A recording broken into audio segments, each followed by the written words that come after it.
অতিকে দুৰ্ভাগ্যজনক কথা যে যিটো আপোনাৰ সমগ্ৰ বিশ্বত জোকাৰি যোৱা এটা ঘটনা হ'ল পেহেলগাম ঘটনা। কাশ্মীৰৰ জম্মু কাশ্মীৰৰ পেহেলগামত 28জনকৈ মানুহক নিৰীহ মানুহক হত্যা কৰিছে আৰু সেই পাকিস্তানৰ বিৰুদ্ধে আমি সদায় থিয় হ'ব লাগে। আৰু যোৱাকালি দেখা গ'ল যে বিধায়ক আমিনুল ইছলাম চাহাবে যি ধৰণৰ মন্তব্য কৰিছে, তেখেতক এৰেষ্ট কৰিছে, বৰ্তমান আইনৰ আওতাত তেখেত আছে।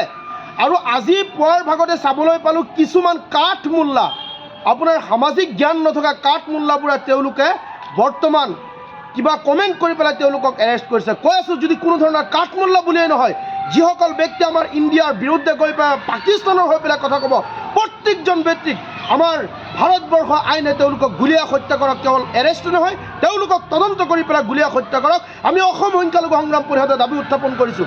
লগতে আৰু এটা কথা স্পষ্ট কৰি দিছোঁ, যদি ভাৰতবৰ্ষৰ কোনোবা এনেকুৱা আইন আছে, যদি ভাৰতবৰ্ষৰ চৰকাৰে যদি আমাক AK-47 হাতত উঠাই দি পেলাই লাইচেঞ্চ দিয়ে, তেনেহ'লে মই মুছাব্বিৰ আলী আহমেদ আহ্বান জনাইছোঁ, মোৰ হাতত AK-47 উঠাই দিয়ক আৰু আমি বৰ্ডাৰত গৈ পেলাই পাকিস্তানৰ বিৰুদ্ধে আমি গুলীয়াই তেওঁলোকক হত্যা কৰিম।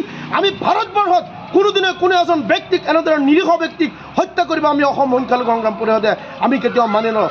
স্পষ্ট ভাষাত কৈছোঁ, কোনো এজন আলিম উলামা মৌলবাদী সন্ত্ৰাসবাদীয়ে নহয়, যদি ইয়াৰ বিৰুদ্ধে হিন্দু মুছলমান কোনো এজন ব্যক্তিয়ে যদি ভাৰতৰ বিৰুদ্ধে মন্তব্য কৰে, পাকিস্তানক সমৰ্থন কৰে, প্ৰত্যেকজন ব্যক্তিক ভাৰত চৰকাৰে গুলীয়াই হত্যা কৰক আমি আহ্বান জনালোঁ।